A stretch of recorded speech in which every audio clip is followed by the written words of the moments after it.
Introducing a dear friend of mine and a really strong DEI expert in the universe, not just in LA, but across the land, Grant Doster. Grant he focuses on belonging, inclusion, and diversity strategies and implementation of those strategies. He's got a strong background, super impressive. You know, all of the organizations he's worked for, blue chip, executive level manager and leader in inclusive leadership. I love that Grant has this quote, and I'm going to borrow it a lot, Grant, you know me. And he says, at its core, he sees the need to champion belonging. And we've been talking a lot about belonging throughout. You see, some of us have a background that suggests about belonging, because it's really the glue in the DEI piece. And Grant goes on to say, belonging is the litmus test which dictates whether a company will have the inclusivity it needs to activate diversity. Bridging humanity through self-awareness, intellectual curiosity, deliberate EQ, and better communication is a must while curating a belonging culture. So with that, my good friend Grant Doster is going to share with us making peace with our inherent biases towards awareness. Grant? Well, fantastic. Thank you so much, Kimberly. I appreciate it. If you want to share the rights with me, Melvin, I'd appreciate it, because I'm going to go ahead and share it from my screen if it's all right. But I got to tell you, it's that eloquent introduction. I hope I do it justice. And I'll tell you, I kind of feel like saying, well, thanks, Kimberly. I appreciate it. Panel, wonderful job. Thanks for coming. Hope to see you next time, because you folks have covered so much ground. It is so incredible. It's so marvelous. So I'm just excited to be here. All right. So I've got sharing rights. Give me a thumbs up if you can see my screen, and I'll keep talking. Awesome. Thank you so much. All right. So making peace with our inherent bias, pave the way. I mean, I've got about 30 pounds of potatoes in a 5-pound sack. So if you want to stop me, just stop me and chime in. I'll try and keep my eyes on the chat button, although that is somewhat challenging when you've got as many folks as showed up today. And congratulations for having such a robust and fantastic meeting. But some of the key points I wanted to touch on include the diversity, inclusion, belonging, how it impacts every aspect of what we do, not just professionally, but in our lives. I don't know about you, but I'm not just a professional person. Matter of fact, it's the least of that which defines me. And can't spend a lot of time on this, but just understand, I love what some of the panelists were talking about as far as authenticity. We have a tendency to get wrapped around terms sometimes, and we forget what those terms mean. But authenticity means, what do you define yourself as? Have you spent some time? Have you figured out what 4 things make you different from other people that you're really good at, or that you really feel are important to you, or you really feel these are the hills that I'm willing to die on, or I have to die on because of who I am? I think it first starts with that. And once you understand that, and you understand, I think it was, I wrote down a lot of notes from you folks, but who was talking about self-care, was it Cindy and others? If you know who you are, you know what to care for. All right, so we need to understand what some of these words are and some of the ways that they get in the way. We need to understand how inherent bias and what it is, because I think that some of those foundational understandings, and you've heard it a number of different ways, I'd like to give you my twist. And also how to make peace. I'll take a stab at that. I'm still working on it, because I love what Ani said. It is a journey. It is an absolute journey. It's not a destination. It's someplace that we're heading to, and hopefully we'll get close someday. All right. So first of all, what is unconscious bias and why? So let me take you through a real quick, and some of the board members will remember this, but if you're standing at your door, you hear the doorbell ring and you answer it, and you see a service repair person on your front porch. You're relieved because your internet's been out and so forth and so on. It's been a couple of days. So now you've got a chance to get it fixed. I want you to get a mental image of who that is standing at your front door. All right. Don't say it out loud. You got it? All right. Secondly, you're standing in a coffee shop, and it's post-COVID. You transport yourself down there to get your cup of coffee because you really need to get fired up about some stuff. It takes a little bit longer for you to get your order, but it's okay. There's no rush. It's fine. The helper is going to help you as soon as they can. All right. The next experience. You walk in and you hear this broadcast, this news conference, this incredible thing, because cameras are snapping and people are excited because there's this new cure for COVID-19. And you hear the thunderous applause in the great hall as the doctor takes the stage and opens their portfolio to make their announcement, and scene. All right, you got all 3 of those people kind of locked and loaded in your brain? Fantastic. Well, if you got a solid sense of what that was, then you're probably wondering what this is about. Well, let me ask you. I can't ask you a show of hands. You don't have to say it out loud, but How many of you saw the service repair person and it was a woman, a young woman? How many of you saw the young man behind the counter was either visually impaired or had another physical disability? How many of you saw the doctor as being an African woman? Well, you know what? If your answer is no, it would have been mine too, had I not put together this thing. But your brain creates this image of what's familiar to us. The things that I mentioned are generally less familiar. So hearing the voice of a service repair person that's female, or seeing a guy that is visually or physically impaired, and you don't have time to think about it, you may think to yourself, well, you know what? What a great thing that this coffee company has done by hiring this person. Or that Nigerian accent, that regal Nigerian accent you're hearing, it may be disconcerting to a certain degree because that's not what your brain is telling you is normally supposed to happen. I've got some great news for you folks. Great news. You're all fantastic people. You're all really good people. But you have this thing called your brain. Well, first of all, let's not take anything for granted. How many of you have a brain? Just raise your hand. I'll see the first couple of pages anyway. Anybody? Great. Awesome. Okay. So if you have a brain, then you've got this amygdala. And I know enough neuroscience, I'm accredited in psychological safety to be dangerous, but I'll share with you that amygdala is the thing that's really snapping at that moment to keep you safe. What we have to do is develop our prefrontal cortex, which puts a dampening effect on that amygdala hijack. And then once we do that, we have a chance to think through it, because it's not a matter of your heart. It's a matter of your head. Now, I'm going to try and do this. I haven't done this with this size audience, but how many of you have, and I've got like 3 screens, so I see most of you, but by show of hands, how many of you have a good heart? All right, great. Stephanie, Barbara. Okay, all right, I'm seeing, okay, great, fantastic. All right, that was not an overwhelming response, folks. I'm a little concerned. All right? So we're gonna have to go through the exercise. Go through the exercise with me real quickly. You don't have to come off mute because it would just be too booming and loud, but I want you to say this, and a few of you can come off of mute if you want to join in. But I want you to put your hand over your heart, and I want you to repeat after me. All right, are you ready? Here we go. I am a good person. I am a good person. Good person. I got a big old heart. I got a big old heart. And doggone it, people like me. And doggone people like me. All right, give yourselves a round of applause, because that means you passed the test. All the prejudice people, put up a fist right now. If you're prejudiced, put up a fist right now. All right, I know me and Lucy are prejudiced, but the rest of y'all, I don't know what's going on. Lucy, what is going on with the rest of the crowd? We got a couple of few hundred people here, and they don't know that they're prejudiced. Folks, the word prejudice simply means prejudge. You mean to tell me that you don't prejudge? Come on, man. That's an Obamaism. Come on, man. Of course you prejudge. Why is it so easy? Now all the hands are going up. All right, Bree, thank you so much. I appreciate that, Irene. All right, so listen. The fact of the matter is, what's happening in our heads is happening automatically because of that amygdala response. However, there is not, and there will never be, any excuse for not delivering great responses, great relationships, and just completely radically removing brass, boorish rudeness. Because what we're talking about here, as Kimberly said, I have a strong passion for belonging. How many of you, by a show of hands, have ever been invited to something? Raise your hands. Oh, great, because you're invited to this. So you know, if you didn't get that one right, then you're not participating. How many of you have ever been invited to something where you didn't feel like you belonged? Remember that feeling.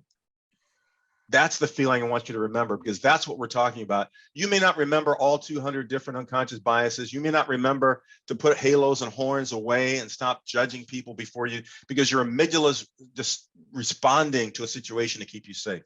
What I want you to do is be aware of those common prejudgments that you have so that you don't use them in a discriminatory way. I'm looking at the chat. I see a lot of hands raised. Fantastic. I don't see anybody asking a question yet, so I'm going to keep going because we only have a little bit of time. So looking back at this question and this thing that we have about this data overload, did you know we got 11 million pieces of information happening to us? I mean, it's just going on in our brains. We can only handle maybe 40.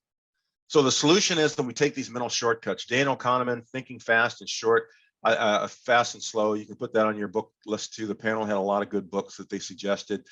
Daniel Kahneman talks about system 1 and system 2 thinking. We all do it.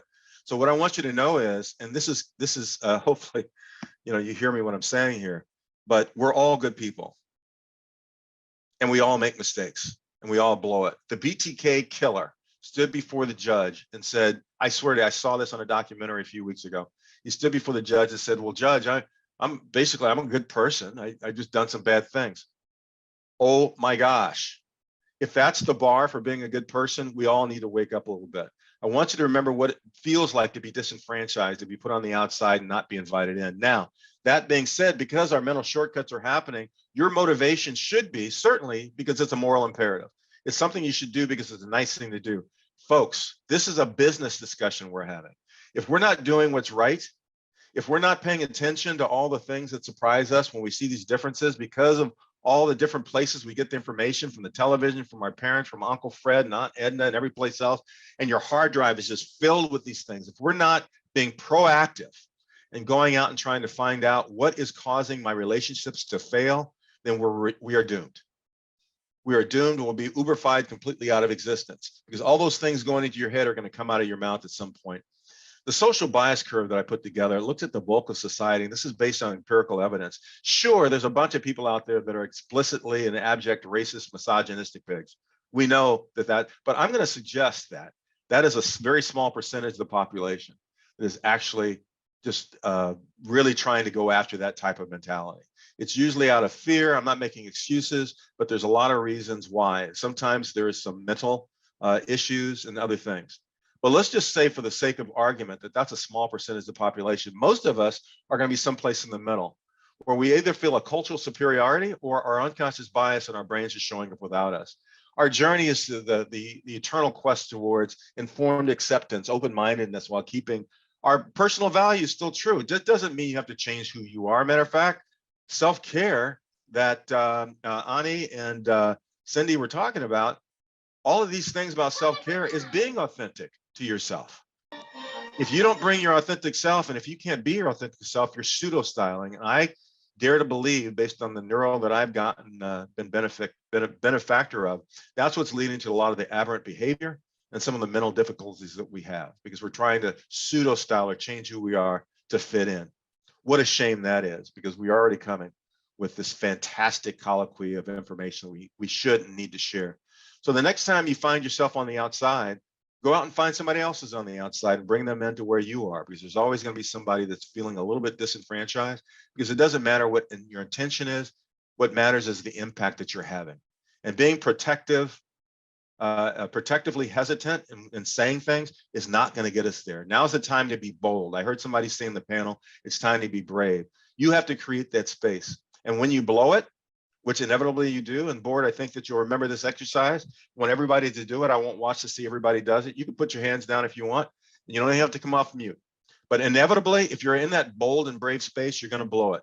You're going to say something that just misses the mark. Of course, there's a spectrum of appropriateness. Over here is the C word, the N word, and all the other horrible and just ugly things that you could possibly say. Those are off limits. It's just, you just know that.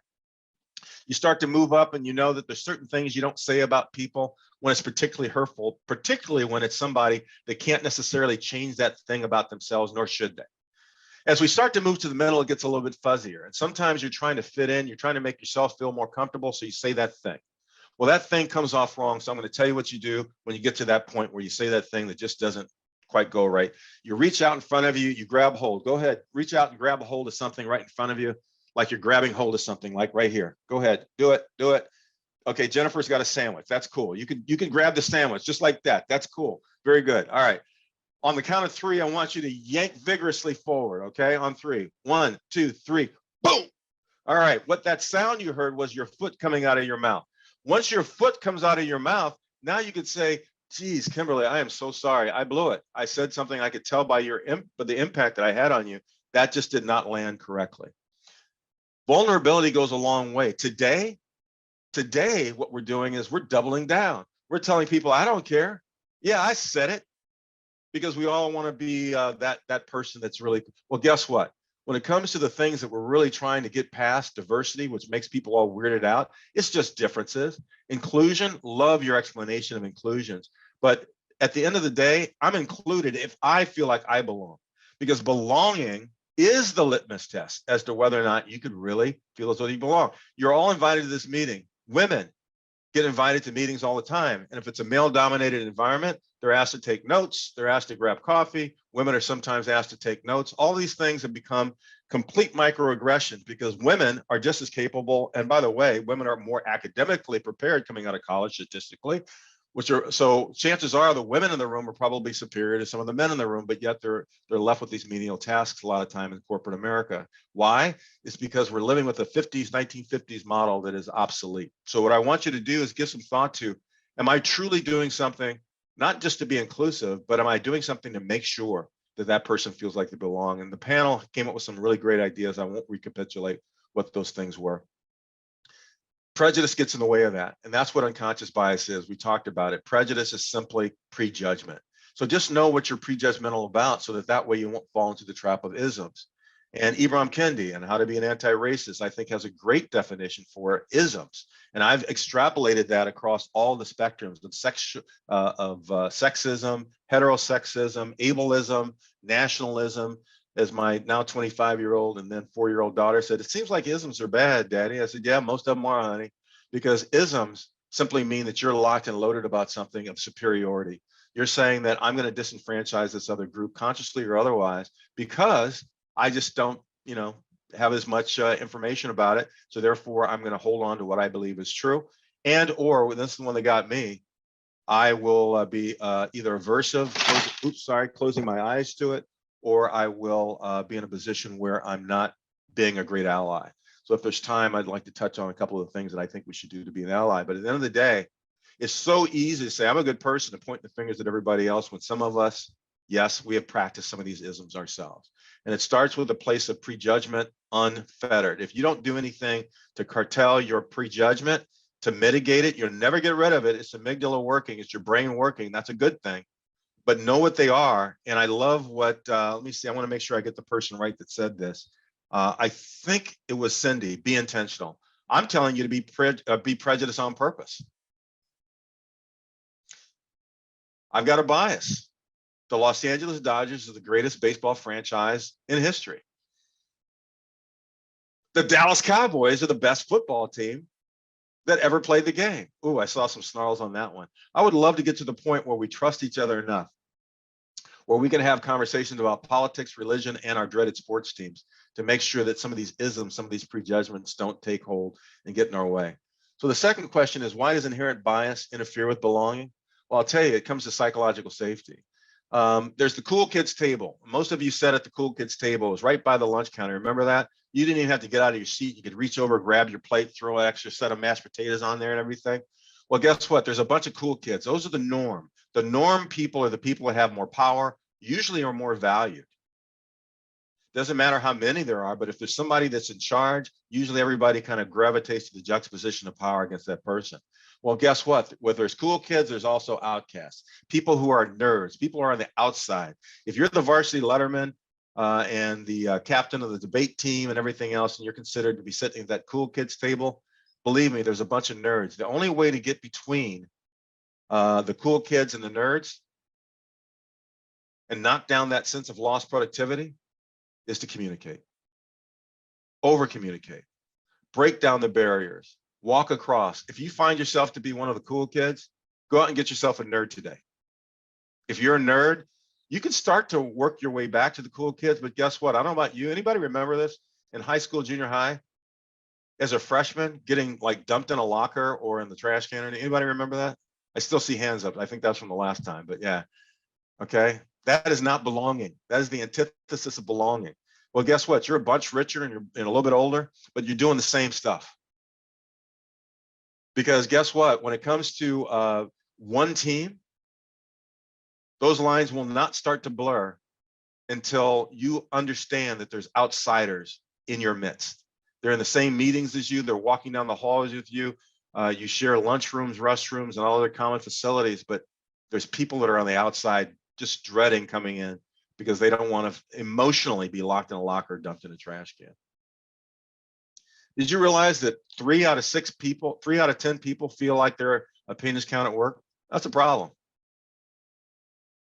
And if you do want to jump in, please do just shove yourselves in the chat. I see some chats coming through. Let me just double check to make sure. Okay, great. No questions yet. respectfully disagree on the NFL and the MLB teams. Okay, no problem. No problem. I mean, so you're wrong. What difference does that make? I accept you. No, I'm just totally kidding. The fact of the matter is, I accept your difference of opinion and perspective because that's all it is. Let's talk about it. Let's have some fun with it. But that's not what we do. We double down and say you're wrong. And that's why 3 out of 10 people feel like their opinions count at work, which means that 7 out of 10 people feel totally right on them, Cowboys. 7 out of 10 people feel like their opinions don't count at work. Well, guess that's costing you a ton of dough, folks. If you could just double that to 6 out of 10 people, which is still miserable in my opinion, that would go for a 27% reduction in turnover, a 40% reduction in safety incidents, and a 12% increase in productivity just by doubling that number from 3 to 6. If you got to all the way to 10, then you're perhaps heading down a road that says, you know what? I'm really creating that peace that I'm seeking. I'm really getting to a point where people understand that we're here for our constituents. We're here to make sure that we're developing a better product and creating a better world. We're here for all the right reasons, and our mission, well, it's pristine. And inherent bias and some of these other things get in the way of that. So how do we make peace with our inherent bias to pave the way towards better awareness and understanding? Well, I've got some thoughts, but let's start with that psychological safety theme. What does peace really mean? I looked it up. Freedom or a period of freedom from public disturbance or war. Whew, that's a heavy one. A quiet and calm state of mind, agreement and harmony among people. I think mindfulness, meditation, if you're a spiritual person, all of these things, you find your way into that center. You find your way into that place that brings you the peace that passes all understanding. That's what we're after. Because if you're not taking care of yourself, if you're not prepared and you're not coming in, then you're creating consternation around you. My neuroscience professor told us a story of a long line in Starbucks. You're last in line, and there's Kimberly standing in the front of the line, and she's having this long, drawn-out conversation because my buddy Kimberly, everybody loves Kimberly. All right, you know that. And so obviously this person at the cash register, she wants a piece of Kimberly too. So she's having this very long conversation. And I'm standing in the back of the line. I don't know Kimberly. I don't know how her gregariousness, and I don't know all this other stuff in the background. So I immediately gravitate to the worst possible scenario. That Kimberly, that Kimberly, that Kimberly. When in fact, the person behind the register just lost their job, their dog died, they lost their home. Kimberly's trying to provide just a little bit of relief, just a little modicum of love. If we can just start with, and this is gonna maybe sound a little bit ethereal, but I just remember during the, it was not the Ahmaud Arbery trial. It was the McMichaels trial, by the way. During the McMichaels murder trial, the judge at sentencing said, it's time to stop thinking the worst of each other and start thinking the best. And I thought that was so profound. So instead of allowing our amygdalas to hijack us, to just start ragging all over Kimberly and just beating her down, you know, we're sitting there, we're tapping our foot, we got our arms folded, we're sighing heavily. Guess what's happening to the people around you? Are you causing them peace? Or are you causing them more stress? Shake your heads up and down if you think more stress. More stress. So now you have not only not led to peace, but you've created more consternation. So let's think the best of each other as opposed to thinking the worst of each other. And paving the way to doing that, there's some ways that we can do that using psychological safety. And this is science. First, protect ourselves and those around us, optimizing our performance and well-being. Absolutely, that's what psychological safety is about. Because I don't know if you knew it, but a hit to your face, that goes away. But the emotional difficulties that you suffer as a result of that interaction could last a lifetime. And that's a neurocertainty. Don't have the time to really go into a lot of depth on that. But your higher and your lower brain, they're allowing you to create better outcomes. They really are. But you've got to start using that higher brain more than just automatically allowing that lower brain. How do you do that? We've got to develop, as Cindy, Ani, and Nick said, and Lydia, we got to develop a level of trust. And in order to develop that level of trust, we've got to be vulnerability and demonstrate that trust. Unfortunately, we're all afraid to do that because we don't want to look silly. We don't want to be embarrassed. Well, that's the antithesis of psychological safety. And Amy Edmondson kind of the godmother to the whole movement of psychological safety, says it's a shared belief by members of a team that the team is safer when they're taking interpersonal risks when it comes to just hallway conversations or that big meeting. How many of you, by show of hands, have ever been in a situation where you didn't feel psychologically safe? I know I have. The reason why you may have not felt psychologically safe is because you've been burned before. And that erodes your confidence. So a sense of confidence that the team will not embarrass, reject, or punish you when you speak up, that's how we diminish. It's called hesitation, protective hesitation. I'm trying to protect myself, so I'll hesitate in saying something. You don't have to say it out loud, but give some thought to this. If you're protectively hesitating, and the reason why I have you there is because you got a different perspective to me, is that helping me? Or is that harming me to have you not speak up? Right? It's not about having more Black folks than women, all right? It's about having people who are different from you because their experiences, because of who they are physically, mentally, and emotionally, might be able to bring something new to the party that's going to allow you to be a better company, to be a better organization, to be a better agency to your customer and your constituents. You're doing a disservice by being protectively hesitant, but I get it. If you don't feel like one of the cool kids, it's hard to speak up. So cool kids, and some of you think you're cool kids and you're not, by the way. I need for you to go check that out. All right. So go check that out first, because some of you might be the nerds and you didn't even know it. But go check that out and find out which group you belong to. But break down the barriers from both sides. But certainly if you know you're juxtaposed to the power, whether you look like them, talk like them, go and do the activities with them. Hey, Tiffany, can you, wait a minute. Are you still talking about the sports teams or what I just said? I don't know. Can they talk? Can they chime in? I'm sorry. I was trying to say I'm definitely a cool kid, but I was just. Oh, got it. Okay. All right. I just wanted to make sure. Hey, I'm just checking in. All right. Well, everybody knows Stephanie's a cool kid. Come on, man. Oh my gosh. I got a letter here. I can't read it all. I read this every day. My life is purpose every day. I focus. Great. Can we send this to everyone? Because I think that's a really cool thing. I won't say who sent it, but if you want to send it to everyone, just click everyone, because right now I think it just went to me. But it's really cool. Yeah. Upload your handout. There we go. Okay. All right. So go ahead and send that if you feel comfortable. If not, remind me and I'll go back and read it if we have time, because there's a bunch of cool stuff in there. But at the end of the day, and Project Aristotle, if you're familiar with Project Aristotle, some of the things that came out of Project Aristotle that they did at Google, is that they said, it's not necessarily, it didn't matter who's on the team. It doesn't matter if you went out for drinks or dinner, or if you were born together, or you just met. What matters is, what are you doing to try and create a more psychologically safe environment in which you're working? Some of the best work teams had the worst error rates. Why? Because they weren't afraid to point them out. Elsa comes in the room and says, I got a great idea. Lydia says, what is it? She lays it down on her. Lydia picks it up and says, that's awesome. And then Elsa says, all right, great. Let's shoot some holes in it now. When I was at Pepsi, we didn't do a lot of that. We put out about $25 million in assets on every corner of South Central Los Angeles, thinking that we had better billboards. What we've done is put out $4,000 assets that just weren't big because we weren't managing them well. But somebody had the great idea, and it was a very high level, and nobody wanted to argue with them. Folks, we're doing ourselves a disservice. If the team members feel safe to take risks and vulnerable in front of each other, you're going to be able to knock down those ideas respectfully.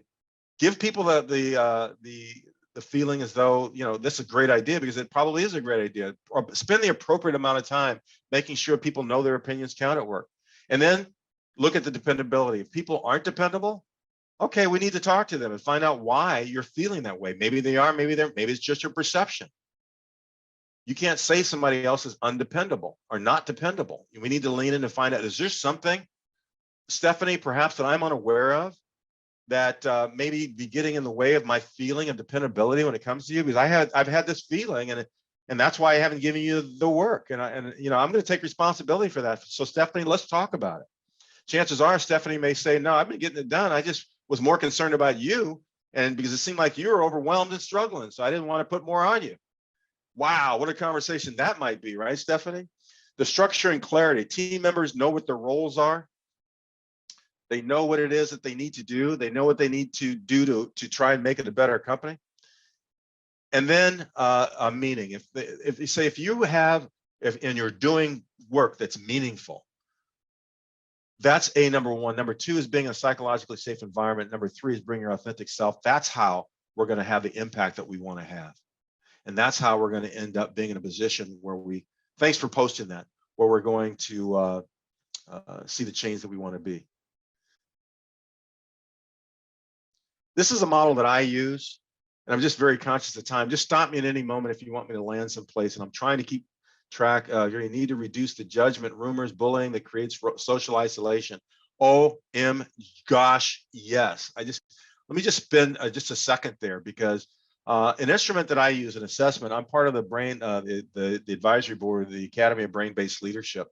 And that's where I got my accreditation in psychological safety. We use this as a tool to say, here's a starting point to say, where is it that you might have a need psychologically that you're not getting? Because it's more than just being nice, folks. This is a neuro exercise to understand, if I have a high need for security, I need more consistency, commitment. I need some certainty in my life. If you're constantly throwing ambiguity at me, regardless if I'm your boss, your subordinate, or your peer, I'm going to feel uncomfortable. If I have a need for autonomy and you're my boss and you're constantly telling me what to do, a la Ken Blanchard, situational leadership, this is a 4 and I'm constantly doing a 1, that's a serious issue. So what I'm asking you to do is understand, I won't go through all of them. You have a psychological safety need, whether you use my assessment or not, be happy to come out and do it for you. Shameless plug. But at the end of the day, what we got is, when you like that one, is a need that needs to be fulfilled. If we can fulfill the need, then we're going to have a much better chance of transparency and authenticity. If we don't, then we're just trying to treat people the way we want to be treated, which is good, but we also have to go so far as to treat people the way they want to be treated. And to reduce the judgment, rumors, and bullying, when people don't do that for you, then guess what's going to happen? You are going to isolate yourself and other people, because now you're sitting in judgment, not just prejudgment, but judgment of the other person. I don't know about you, but I'm in no position to judge. I can discern, I can kind of figure out what's going on, but I am not to sit in judgment of anybody. That's what's getting us into trouble, as a matter of fact. So I'm looking at the chat, no feedback. I'm going to keep going. So how to create a psychologically safe environment? Frame the work as a learning or a problem, not a problem to execute. Boy, that Lucy Jones, she does some really good work on this, but we've really got to fix her. I don't want to be fixed. Lucy's incredible. Are you kidding me? That Lucy Jones brings it. What can we do to build up Lucy Jones? What can we do to make sure that she's involved with more things? I'm not trying to fix her, but there's a learning issue that we're not getting all of Lucy Jones that we need. So how can we not fix Lucy Jones? How can we get Lucy Jones more involved? How can we acknowledge our own fallibility in that regard? Lucy, I missed that what you just said last week. Oh my gosh, my bad. How can I model the curiosity and ask a lot of questions, not morbid questions? Let me throw this one out at you, because I heard this one several years ago, but it unfortunately still happening. We have an act of Congress now to help with the situation called the Crown Act, but Black women still get this. Oh, your hair is so cute. Can I touch it? You get women in general come up to pregnant women and just start feeling on them. You can't do that. It's not just we're not talking about an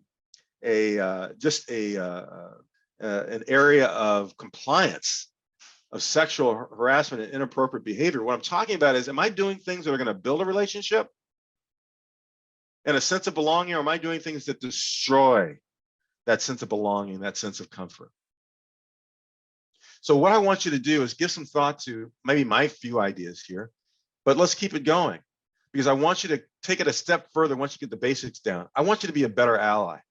How do you do that? You self-educate. During BLM, obviously, my phone was ringing off the hook. Not only it was great for business, but I had people calling me for free saying, what should I do? And the first thing I suggested is, read a book. And sure, I think it was great, Nick, white privilege. I read it. I got a lot of it myself. I read Kendi. I read, all of those books that came out during that whole time. And I thought it was a fantastic thing. But I was telling people, go out and read some Langston Hughes too. Go out and listen to Baldwin speak in London at Parliament. Listen to Billie Holiday sing Strange Fruit and wonder why she's singing it with such passion. If you really want to understand more about me, that's what I want you to do. If you want to understand other subcultural, contextual things that are happening or experiences that other people are having, immerse yourself in that culture. For those folks of color or women, go out and spend some time with a middle-aged straight white guy, because guess what? And I will say this, because I strongly believe in it. To be a better ally, that means a better ally to everybody. And Nick, I love the way you framed it up, because guess what? Middle-aged straight white guys are not the enemy. My enemy is not the middle-aged straight white guy that I'm working with. My enemy is racism, sexism, heterosexism, and ableism. Because those are the ones that get in the way of my business, and those are the ones that get in the way of my relationships. So I could create a better business and have a better place to work. So here's some of my ideas. Don't be morbidly curious. Be intellectually curious about things that you don't know or understand. Don't come barreling in with the little pieces of things you know. I can say about 7 different things in 7 different languages. I got people that I've worked with that speak 7 different languages fluidly. And because they got an accent, I'm going to back up? I don't think so. I want to spend more time with those folks and find out what their experiences have been so that I can become more enlightened. That's how I become more self-aware, and I become a better ally in education. Secondly, allies stand behind the affected people. During BLM, and I'm using this as an example because there's Me Too, there's Stop Asian Hate. There's a lot of, guess what? There's a bunch of middle-aged straight white guys who were marching with Dr. King when my dad was telling me about what was going on. I'm not going to throw all my middle-aged straight white guys in the same boat either. Okay? But to Nick's point, if you're in a juxtaposition to power, and you've got the power because you happen to be part of what this country has a tendency to do. There's 5 Black CEOs right now in America. Since the time Fortune 500 companies have been started, I think there's been 1,800 1,900 Fortune 500 CEOs. There's been 18 CEOs that are Black. All right, so it's no secret. All right, the more you go, the higher you go, the smaller that get. That is not because middle-aged straight white guys are evil. It's because racism is evil. And if we can't start to diminish that by understanding and pulling people together, then that's going to continue. But guess what? I don't need a savior either. So my middle-aged straight white guy, I don't need for you to come in and start telling me how to adjudicate my experience. I know what my experience is. What I need for you to do is be a good ally. Stand beside me or behind me as I go and fight this battle. I don't need for you to slay the dragons. But if you are in juxtaposition to power, you do need to be there and help me slay the dragons. And then lastly, help allies pace themselves. Those of you that find yourself in a position where you have to be a good ally, you must be a good ally, tell them to pace themselves. We're 2 years removed now from George Floyd's murder. And I can tell you for a fact, what I professed and prophesied was going to happen was 2 years later, there wasn't going to be nearly as much energy about it. I had a CEO actually ask me, well, now we got to stop Asian hate. Do I have to react to everything? And I don't just resign the accounts when people say stupid stuff like that. I say, hey, listen, I get what you're saying. Do you care? It's like, well, of course I care. Well, do you care about the Asian people that work for you? Of course I do. Well, then should you react to it? Well, of course I should. Okay, then great. Let's talk about how you're going to react, not if you should. Because this isn't a political hot potato. These are people's lives. These are people's human experiences. We're all having human experiences. If a trans person walks in and says, hey, I'm going through a transition, and half the organization is throwing up on him, and then he comes back and he's or her, and the other half of the organization doesn't know what to do, and we don't spend time lifting that person up because they're having this human experience, we are lost. If you don't understand it, then find out more about it. You don't have to go out and become a trans person. That's the phobia part. The heterosexism part is when you choose not to even understand or become an ally to how to help that person be productive, particularly at work. Do you feel me? So holding each other accountable becomes really important. I don't want to be walking around the company with spinach on my teeth, and I don't want to be running around with a piece of tissue coming off my shoe coming out of the restroom. I want Laura to tell me, hey, Grant, you got a little something here. All right. Well, what am I saying really? I'm saying that there's 4 things that we could do in order to do that. But we have to be bold enough and brave enough and caring enough and empathetic enough for Laura to tell me I got spinach hanging out my teeth. And here's some things that I could do. So it starts with self-awareness, understanding who you are, recognizing the different styles that you have, and establishing ways to receive feedback. Because if you don't have that two-way highway of communication, you're going to fail. And make sure, again, that communication, that curiosity is something that is productive, not morbid. You know, have regular coaching sessions, ask open-ended questions. These are the ways. And by the way, my friend, my dear friend Kimberly, who is an HR executive, has given me permission to say this, and I'll say it again. HR does not say that you can't have conversations about things with people. They said, don't do stupid stuff. And you all know what that stupid stuff is. You can't say, you can come up to Melvin and say, hey, Melvin, that's a cool shirt. Where'd you get it? All right. It's as innocuous as that, but you can't start to do that unless you understand who you are. Because once you start to understand who you are, you'll understand why you're asking him that. And if you're asking him that because it's something that you want to know, because it's something that you're familiar with, something that you feel, because I happen to give fashion citations, but I'm not giving Melvin a fashion citation. I'm giving him a fashion award. Well, then now I'm trying to relay to him, I've got something that's interesting to me. And Melvin says, well, yeah, I happen to be kind of a guy that likes to throw on a nice shirt every now and then. Next thing you know, we've got a relationship that's forming. And our window, our Joe Hari's window, Joe and Harry, you remember, created that window that said, there's things I know about me you don't know. There's things that you don't know about me that I know. Well, the more we sit down with that vulnerability and become off of the self-awareness, the step stool of self-awareness, the better off we'll be. The next is open-mindedness. At that level, when you say that thing that makes me feel uncomfortable, when you say that thing that says, we have to be open-minded. It doesn't mean you have to change your values or who you are or what you believe in. What it means is that you have to respect that person's right to feel the way they do. Listening on multiple levels, recognizing the way conscious and unconscious biases and things that can come into our decision-making happen. And I love this, Cindy. I couldn't wait to say it. Be deliberate. Deliberate attention, actively identifying the gaps. I don't want you to ignore the differences. I want you to lean into the differences. I tell my white friends, I don't want you to ignore the fact that I'm Black. I want you to recognize that I'm Black. I just don't want that to be the only thing you see. And then once you see that I'm Black, I want you to start to reference some of the things that are happening in your amygdala that you saw on TV 7 years ago that you can't seem to shake. Because I'm not that guy. That guy's not that guy. The guy that played that guy is not even that guy. He's an actor. But I don't expect you all to remember all these differences and all these things that are going on in your hard drive, but your amygdala does, and it goes back and snatches these things because it's trying to keep you safe. So what I want you to do is pay close attention to those things that surprise you. Be really attentive to the things that you need to be deliberately attentive to so that you can engage with other while you expose yourself to the counter stereotypes. And when you blow it and you pull your foot out of your mouth and you start to listen to yourself talk, then you can start to really identify some of the things that you're doing that are getting in the way of building relationships. So self-awareness, curiosity, not morbid curiosity, but intellectual curiosity, being deliberate and open-minded is the way to go. Let's see. Oh, great. Well, Tamika, I love this stuff too. Thank you so much. So I ran through that because I really wanted to make sure that we had time to put some questions and answers in the chat. And if you wanted to come off mute, I'm down for it. But I know with this size of group, it can sometimes be dangerous. But that's kind of some of the top line things that I wanted to share with you today. Hopefully it made some sense.